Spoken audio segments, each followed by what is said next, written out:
And there was always this challenge that there was these robust bar sections with all these special offerings and fun names and fancy garnishments. But the non-drinker was often overlooked. There was often like, oh, we were an afterthought. Like, we have water, coffee. Do you want some of this fountain soda that we use for the mixers? And it always made me feel like not cool, like I wasn't a part of, an odd man out, which is kind of, especially when I was in early sobriety, a little bit nerve-wracking because I was already really aware of all the people around me drinking. And I wasn't worried that I was going to be triggered or somehow their drink or their liquid was going to jump into my throat, to be clear. But I just didn't want people to be asking me, why aren't you drinking? Because I didn't want to have to tell them the truth. I just wanted to enjoy the event that I was.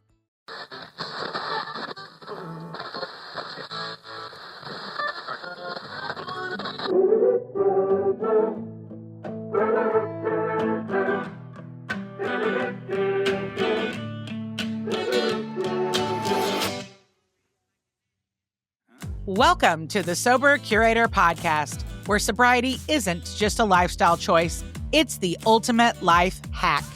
I'm Alysse Bryson, your fearless guide to a world where hangovers are canceled, fun is mandatory, and we still know how to shut down a dance floor, just with better shoes. And I'm Tamar Routley, aka T-Bouge, your co-pilot, chaos coordinator, and the one who keeps Alysse from turning this podcast into a full-blown reality show. Buckle up, sober party people. From lifestyle and travel to pop culture and zero-proof cocktails, we're serving up the stories, trends, and guests that prove sobriety isn't just about what you're missing. It's about finally remembering where you left your keys. Let's get the party started. Welcome to another episode of the Sober Curator. Today, we are talking about everything NA. And by NA, I mean non-alcoholic. That's right. We're talking about our Happy Every Hour section. It is the place on the website where we review all things non-alcoholic. It could be beers. It could be ciders. It could be wines, spirits, RTDs. If you know what that means, you're in the know. And NA recipes. We also go behind the bar with so many other fun tips and tricks. Before we get started, I would like to introduce my co-host today, as they are the contributors to this fabulous section. Justin, let's start with you. Hey, thanks. It's me, Justin Lamb. I am responsible for a lot of the NA beer reviews on the Sober Curator. You can follow me on Instagram at Beers and 90s. And I was a big beer snob, that's not a thing, a beer snob, back when I was drinking. And when I got sober, I still missed the delicious hoppiness of a wonderful IPA or a barrel-aged stout, and I thought I would never taste those things again. And then they made leaps and bounds with non-alcoholic beers in the last 5 years. Didn't plan on that rhyming, but here comes the tears. So I'm super excited to talk more about that and inspire more people to try new things. Thanks, Justin. Kim, you're next. Hey there. Glad to be with you, Alysse.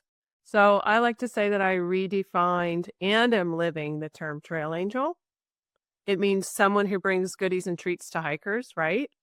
Maybe setting up at a trailhead or a stop along the trail. So I often bring a cocktail to the thru hikers. I've also used the term for bringing gear to a sailor involved in a race, or beverages to the crew, or taking friends and family to the doctor. So I'm really stretching that definition of trail angel. I like it. I like trail angel a lot. And Ashley, how about you? Hello from the Twin Cities. I'm Ashley Sunderland, and I contribute to the Happy Every Hour section on the Sober Curator. At the heart of my mission is to secure the non-alcoholic beverage industry for today and tomorrow's generation. Okay, so before we get started, I just would like to know, can we just start with our favorites? I'll go first. I happen to love toast. That's Toast. It is one of my favorites. It's so bubbly, it's so light and effervescent, and I can drink a whole bottle by myself, and I haven't blacked out once. And I think that's pretty awesome. When I drink it, I feel fancy. I think the packaging is beautiful. When I've taken it with me to events or friends' house, it makes me feel like I get to be part of the celebration, but I don't have to compromise any of my values. And so toast has been one of my favorites for the last few years. Justin, what about you? I think right now, I mean, I guess always I'm on the hunt for a bourbon barrel aged stout, which in the non-alcoholic world is like the, I don't know, is the white unicorn? That's not a thing, right? But Bravus Brewing makes it once a year, and as we're recording this, my bottles just arrived yesterday. But I found out they made two different variants, and I only got one of the variants, and I'm a little bummed out about that. But I'm still super pumped. But I'm sure you probably expected me to say that answer, so there you go. There's my answer: bourbon barrel aged stout. Yeah, that doesn't surprise me. Kim, what about you? All right, I can't narrow it down to just one because you want different things for different occasions, right? So True. I'll pile onto the beer category. Justin picked a great one, but what about Deschutes Fresh Squeezed IPA? Okay, so I'm a hiker myself, and whenever we go hiking, our ritual is to have lunch at the top of the mountain or wherever our destination is. So along with that lunch comes the beer. So Deschutes Fresh Squeezed IPA is my favorite in that category. Now, what about something refreshing like a gin and tonic type of drink or a martini? So Roots Divino Bianco fits the bill for that one. Okay, let's fast forward to the end of the evening, sitting around sipping. Maybe you're having a little bit of chocolate. What goes well with chocolate? Dr. 00 Amarno. Anyone? Anyone? I Okay. have not had that one. Final favorite. Gnista Floral Wormwood. Say it 5 times really fast. Okay, don't. Gnista is from Sweden, and I love this non-alcoholic spirit sipping on its own. And I studied their website for the creation of many cocktails, and they're all really good. So those are my top 4. I couldn't choose one. Top 4, that's fair. I'm getting thirsty just as you were listing all those off. Ashley, what about you? Do you have a fun favorite? I have several as well, and they're all made in Minnesota brands, which I think is amazing. The first Surprise. Milk and Honey is a non-alcoholic cider that is similar to a cider that I drank before I got into recovery, and I couldn't tell the difference. It's delicious, and it's made here in Minnesota. Dry Wit is another brand. They are a wine alternative, and they've got 3 varieties. Hippie is my favorite. It's the palest version of the 3.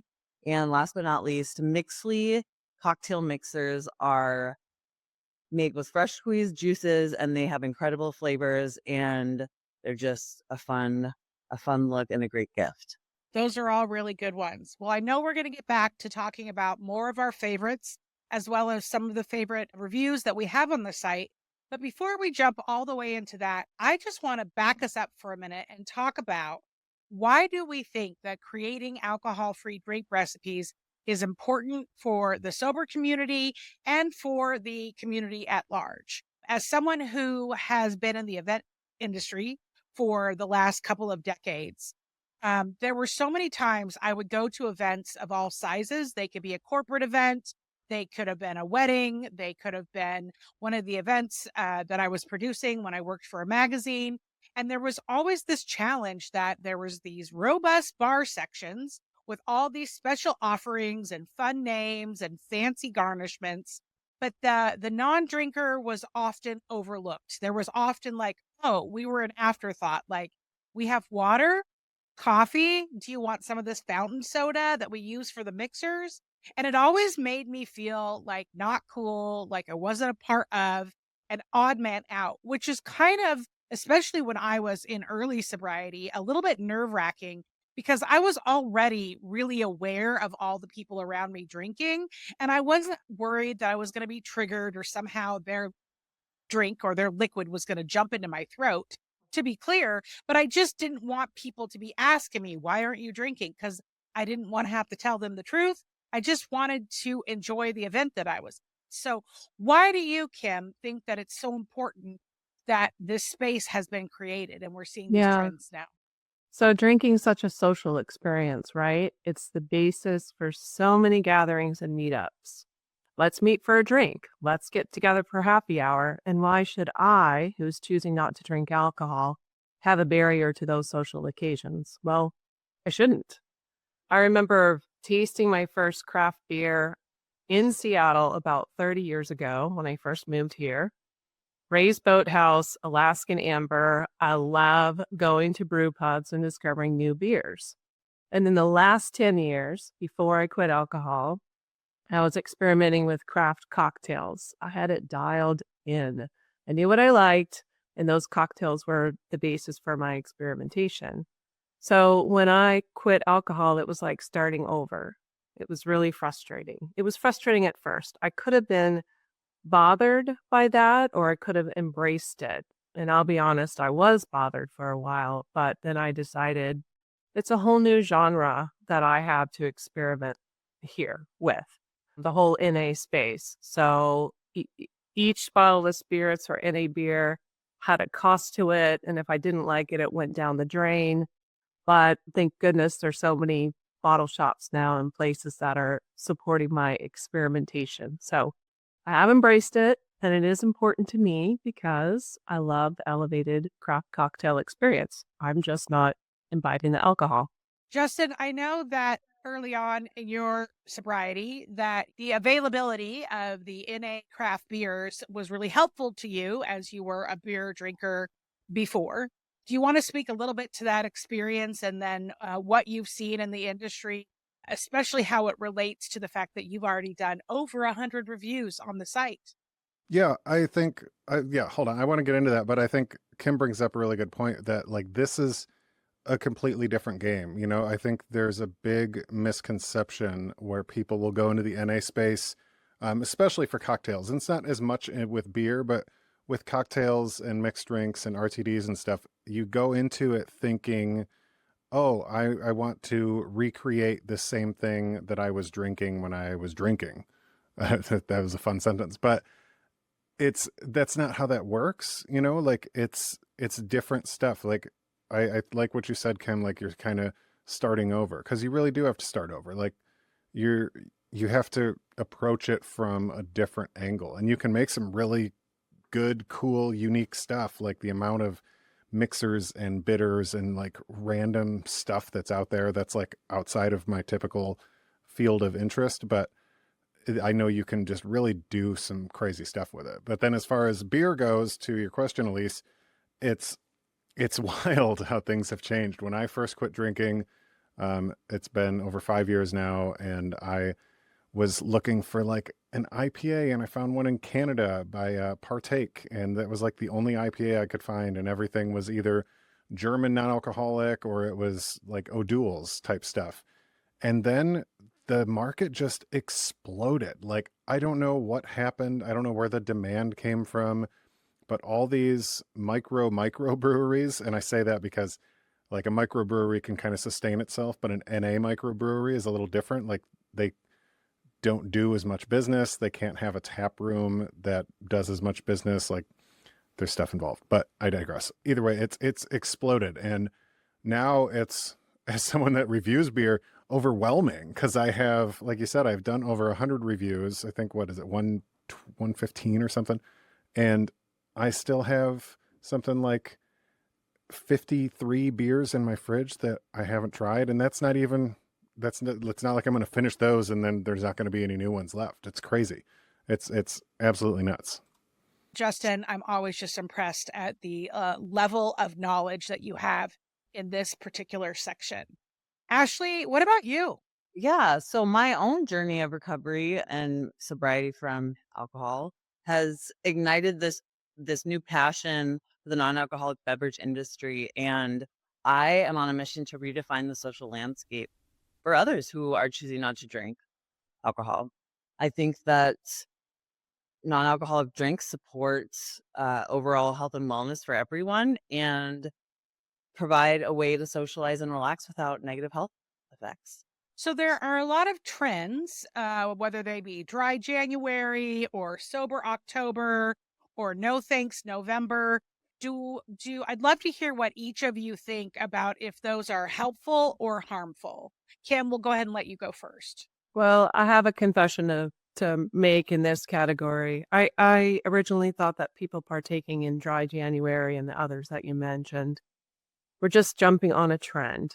In my mind, I thought if you're going to quit or you think you may need to quit, just quit. But that was very short-sighted of me. I mean, I thought, what does 1 month of not drinking do? But understanding that dry January was actually a movement out of the UK to help people cut down on a growing issue, which is alcoholism, I had more appreciation for its origins and its intent. And the more I engage with this community, the Sober Curator community, the more I respect that everyone's journey with alcohol is different. And so now someone says they're participating in dry January or sober October, I just need to respect that everyone's got their own reasons for doing so. Yeah, that's good. Justin, do you want to chime in? Yeah, can you see me chomping at the bit? I love this. I've always loved this. I've been a big fan of just like finding whatever excuse you need to find to abstain from something for a little while. Like I used to cut out social media for a week every like New Year's, essentially, like the first week of January, no social media. And to your point, Kim, or to your question, I don't know how to respond to that, but the idea of what does 1 month of not drinking do does a lot. Like if you think back to when you, or anybody, like when you first quit drinking, the thought processes, the questions you ask yourself, the like internal dialogue, the introspection that comes along with not drinking for 30 days, the ability to sit back and notice like, oh, why is this so hard for me? Like what am I doing in my life that not having alcohol as this crutch or this coping device is really difficult for me to remove that. And I think those questions are so important to ask ourselves, and like, not to take it outside of this world, but like, again, all things, right? Like stepping away from anything that you do that consistently can really offer you some insight into why you might be doing that to begin with. So all these trends, I think, are super beneficial, and I'm really excited about all of them. I'll end there. That's good perspective, Justin. Ashley, what about you?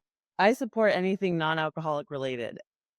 So whether you're sober curious or sober serious like me, I support you. And I think that dry January and sober October, dry July, all educate the broader community about sober lifestyles and reduce the stigma around non-drinking.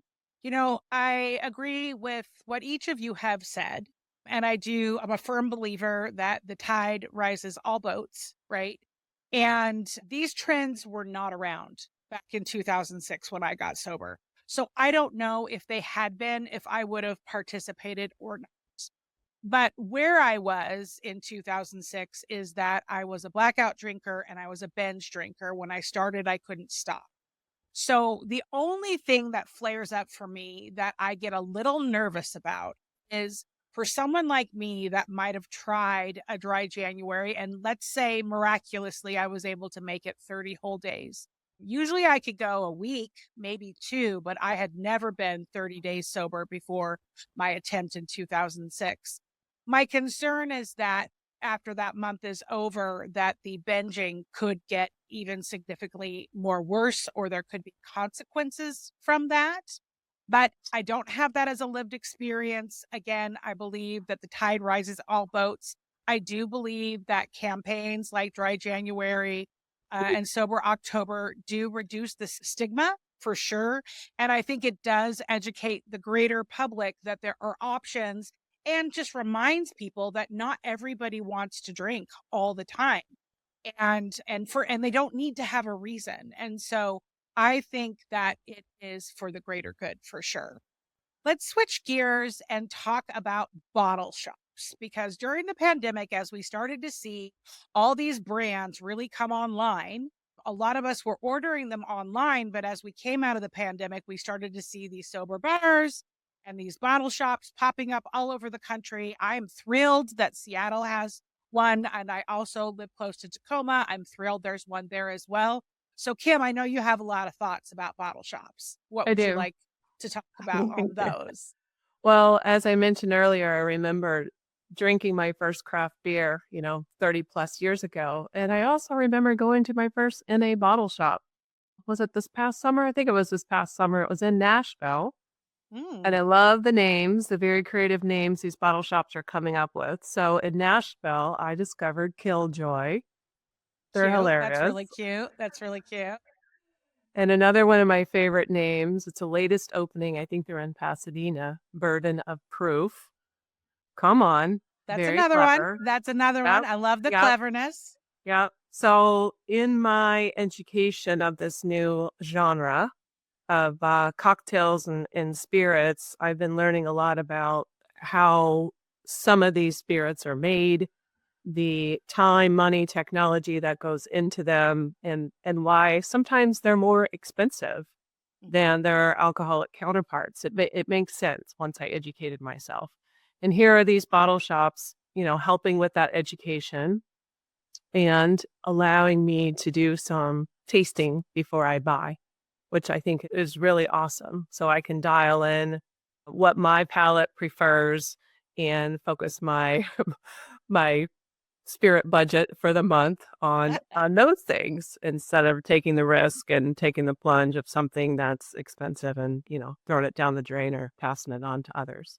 So it's really cool that we're seeing more and more of these and more bars that are offering non-alcoholic cocktails and something that's thoughtful and layered and worthy of being called a cocktail. Yeah. Yeah. I love that you have a spirit budget. I think that's adorable. Of course. And when I went to Cheeky and Dry, which is the bottle shop that opened in Seattle back in 2023, I went it was right after Christmas, right before New Year's. And I was like, well, I'm going to get a bottle of bubbly for New Year's Eve, even though I knew I was going to be home by myself with my dogs.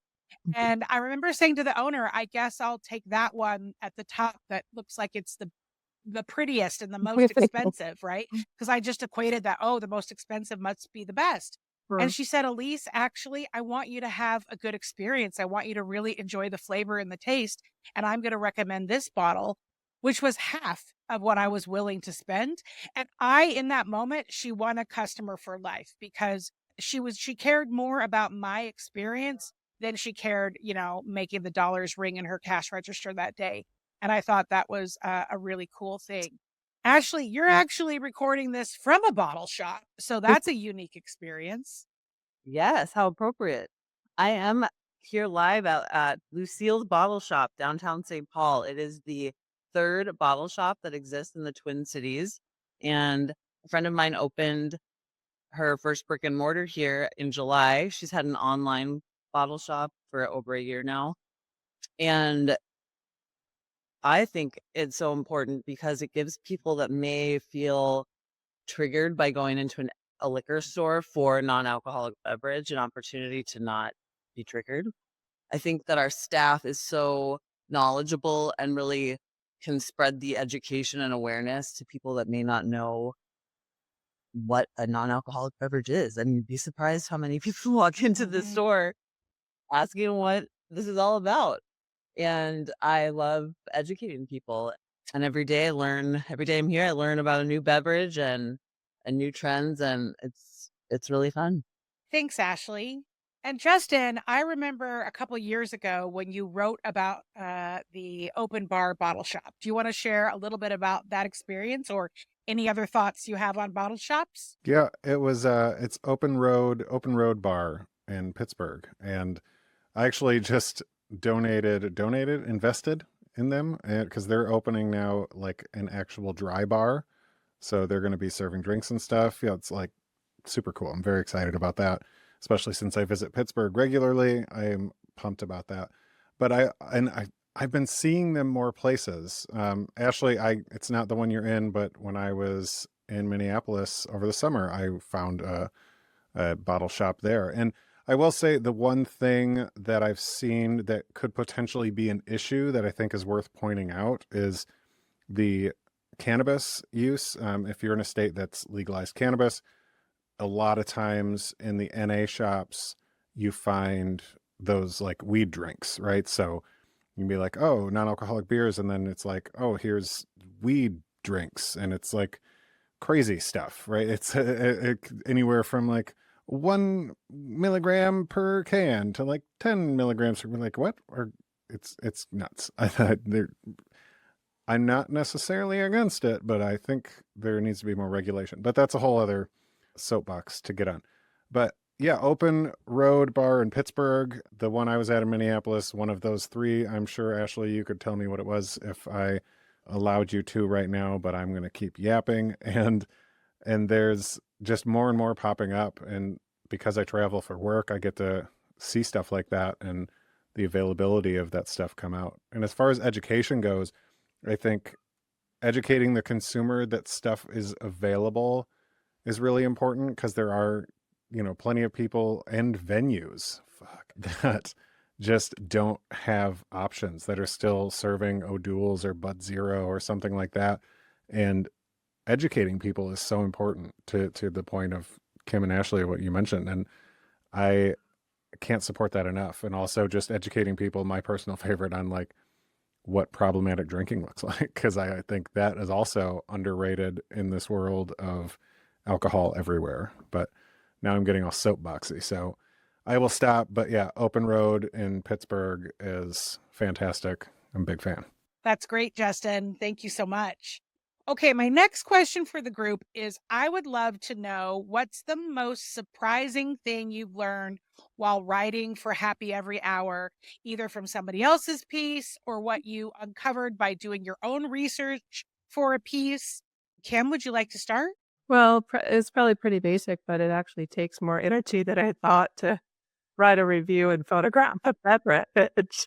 I mean, I was so excited about it. And then I thought, I'm going to really need to focus on this and organize myself a little better to pull this off in a way that I feel good about. And the other thing I wanted to mention, that I never imagined that an online magazine would be so considerate of my voice, of how I wanted to tell my story or present my reviews. So I'm very grateful, Alysse, specifically to you for that. Warm and fuzzy. Send me the love. Well, and fun fact for our listeners, I met Kim at Seattle Cocktail Week. I think it was in the beginning of 2024. And she had a booth there. She has a business called The Happy Traveler, where she curates vintage bar sets for the busy consumer on the go that wants to be able to celebrate in style. And I was, as a thrifter who loves to go hunting for treasures, and let's be honest, I'm a little bit of a hoarder, I was immediately drawn to her booth and wanted to know everything about it, and was poring over all the kits that she had that were popped at the pop-up that day. And then, of course, I started asking questions like, if I give you a theme, could you go and make one for me? And she was like, of course. And so I knew that I really wanted something Barbie. I was not allowed to play with Barbies when I was a kid. And so I have a very bizarre fascination with Barbies now as an adult, because I can do whatever I want. And so it took a little bit of time, but Kim put together some great options for me. And we kind of met in the middle of, she lives on the north end of Seattle and I live on the south end of Seattle. And we kind of met in the middle, and she showed me the two different pieces that she had put together. And I definitely ended up purchasing one, and I've had a lot of fun with that. So Kim, I think what you're offering is really, really a unique experience. Thanks. Yeah. For the spirit free or spirit forward crowd, everyone deserves an elevated cocktail experience, don't they? That's true. That's true. Justin, you've been writing in the Happy Every Hour section for the longest, with over 100 reviews. What would you like to add here?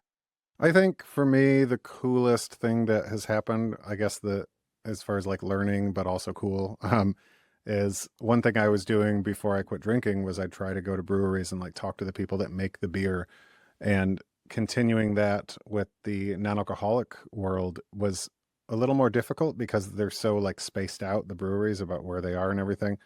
But then Two Roots, who now oddly enough is defunct, moved their operations to Michigan, where I'm at, and like 5 miles away from where I live. So I was able to go to their tap room and talk to their brewers. And really, the fun part I'm getting to is find out how they remove the alcohol. And I think what a lot of people don't understand is like that is the thing that makes or breaks your NA beer, because most NA beers are your standard alcoholic beers, and then they have the alcohol removed.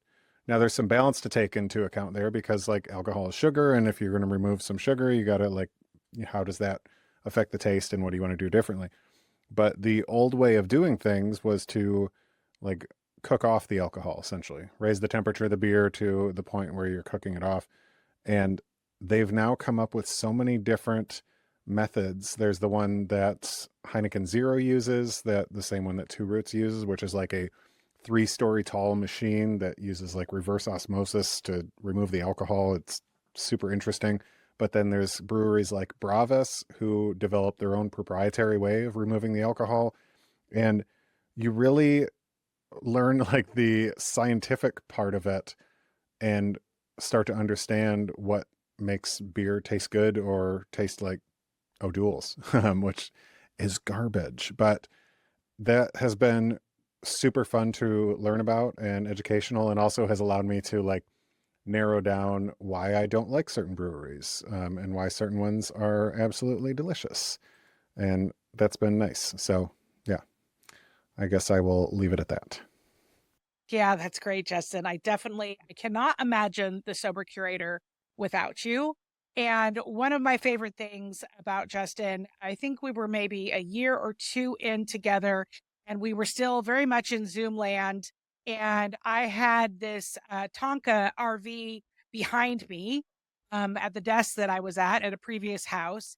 And Justin had seen it, and him and I bonded over our collection of memorabilia from the 80s and the 90s. And he actually made me a tricked out Sober Curator Tonka RV that now sits proudly behind me in my new office. And Justin, I just am so grateful for all of the amazing content that you've put on the site. Heck yeah. I'm grateful for you and this entire thing that you created. So maybe give yourself some credit. Okay, just saying. Ashley, what about you? You're a little newer to this section. You were writing for other sections in the site. And then in the last year, you really kind of took a strong interest in the beverage category. Yeah, I deep dived right into it.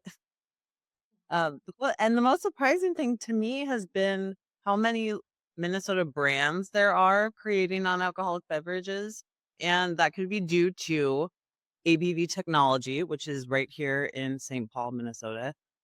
They are the leader in technology and innovation in this non-alcoholic segment. They have a machine called the Equalizer, which is a patented technology that uses a low temperature vacuum filtration, specifically designed to create, I think, the best non-alcoholic beverages on the market. They've got machines nationwide, and I think expanding into Canada. And they remove the alcohol from craft beer, wine, cider, and spirits. So right here in Minnesota is where the magic is happening. There, I know you have a mini sober section on the site, and you do a great job of filling it with all kinds of events. So that is definitely a traffic driver. But I do think that the Minneapolis-St. Paul metro area is kind of a sober hub. We, on any given month, 5 to 12% of our monthly traffic for the whole site is coming out of that metro area. So I know that you're definitely out there spreading the word, and you do such a great job with all the coverage that you put up on the site. Oh, well, thank you. We are the treatment capital of. You are the treatment capital of the world. So that probably is a little, not a coincidence, right? Not a coincidence. And Kim, I want to circle back to talking about creating of content. It is so much work. Like people have no idea. They're like, oh, I totally want to be a part of what you're doing.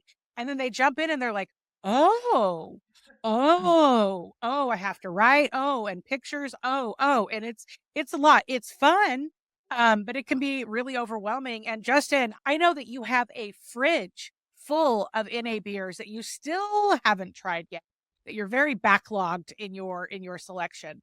So, we can have the best ideas about wanting to sample everything and then share our opinions out, but there's so many options now. It's Yeah, really easy to feel overwhelmed and even fall behind a little bit it's a in good problem to have, isn't beverages. it? It's a But great problem to but have. I think working together, we all really want to balance with your leadership, Alysse, balance what we're offering on the site. Okay. Too heavy into wines. No, let's balance it out with some beers and some RTDs and some spirits. So we really watch what we roll out when. Yeah, I'll be here for the beers. I don't know about the wines and the RTDs. But Well, and I love the education piece that you bring to it, Kim, about different utensils and different ways. And you're very passionate about making your own recipes. And so I think that there's a good amount of information on the site. But I think what we're going to see in the year ahead is that this section is it's really going to make a great splash, if I might say so, a liquid pun, maybe. All right. Well, we're about to run out of time on this episode, but everyone that's on this episode today is going to be back many more times. We plan on covering the Happy Every Hour section of the site at least once a month on this podcast. So let's get into sober shots. And nobody's going to lose their sobriety count today. We're just going to fire out some fast questions, and I'm going to ask you kind of to give me your quick answer. You don't have to spend too much time thinking about it. Here we go. I'll start with you, Kim. The ultimate happy hour vibe. Is it a rooftop sunset or a cozy lounge? Cozy lounge, 100%. Mm-hmm. Sounds good. Ashley, if you could serve a mocktail to any celebrity, sober or not, who would it be? Lady Gaga. Oh, you were quick on that. Fun fact, Alexandra Nyman, who's the publisher of the Sober Curator and also the founder of the Break Free Foundation, has actually made some outfits for Lady Gaga in her Nice. past. You Wow. might want to ask her all about that. All right, Justin, what is your favorite sober snack to pair with a drink? And are you eating it in your basement is the next question I would like to know. sober snack. That's a funny phrase. All my snacks are highly laced with cocaine. Now, I don't know if I like to pair food with my beers. I guess if it's yeah, that's not true at all. I like to pair beer with food, and I'm glad that I still get to do that with the variety of beers that I get. But like, yeah, an IPA and some pizza, the Gravitas bourbon barrel aged stout that I started talking about at the beginning with any sort of dessert, and because they're like it's meant to be savored and drank over a longer period of time. Stuff like that. Food is not something I think about too much when I'm trying to like get the palate ready for a good beer. So I don't know. I don't have a good answer for that. All right, before we sign off, I'm curious. There's so many new products coming out all the time. Does anyone have one on their wish list that they're excited to try next? Ashley, let's start with you. Yeah, I do. It's called Brewhaven Headwater, Nature's Remedy, and it's a peach mango brain boost adaptogen functional mushroom beverage made in Minnesota. I know you love the Made in Minnesota, girl. That sounded like a lot of ingredients. Yeah, I'm looking at it right now. I haven't tried it yet, but it's really just a functional beverage. All right, so you'll have to report back. Kim, what about you? Well, I'm sort of cheating with my answer, but I have one that I've tried before that I want so badly to have access to again. Okay. But it's not in the United States yet, where I reside. Tanqueray Gin has a 0 offering, and I need Oh. it to be available to me. It is so good. Okay. Yeah. We'll have to figure out a way to get on their list, I think. Maybe after they hear this podcast, they'll send you a free bottle. That could happen. That could happen. Well, that's all the time we have today. Thank you for tuning in to this episode of The Sober Curator. This is our Happy Every Hour coverage team, and you will be hearing from us at least once a month. But in between those episodes, please feel free to log on to the site, check out the Happy Every Hour section. We've got it updated and organized. It should be really easy for your fingers to go for a scroll. Make sure to sign up for the Sober Sip, which is our weekly email newsletter. It comes into your inbox every Monday. And until the next time we meet, keep it real, keep it fun, and keep it sober. Thanks for tuning in, because let's be real, we're way more fun than your ex's drunk texts. If you laughed, learned, or just need more of our voices in your life, honestly, I mean, who wouldn't? Hit that subscribe button, leave us a review, and send this episode to your sober or your I swear I'm only drinking on the weekends besties. And if you have a story, feedback, or hey, maybe you just want to slide into our DMs like it's 2012, well, you know we're here for it. Find more curated magic at thesobercurator.com. And remember, getting sober matters, staying sober matters more. Until next time, keep it real, keep it fun, and keep it sober.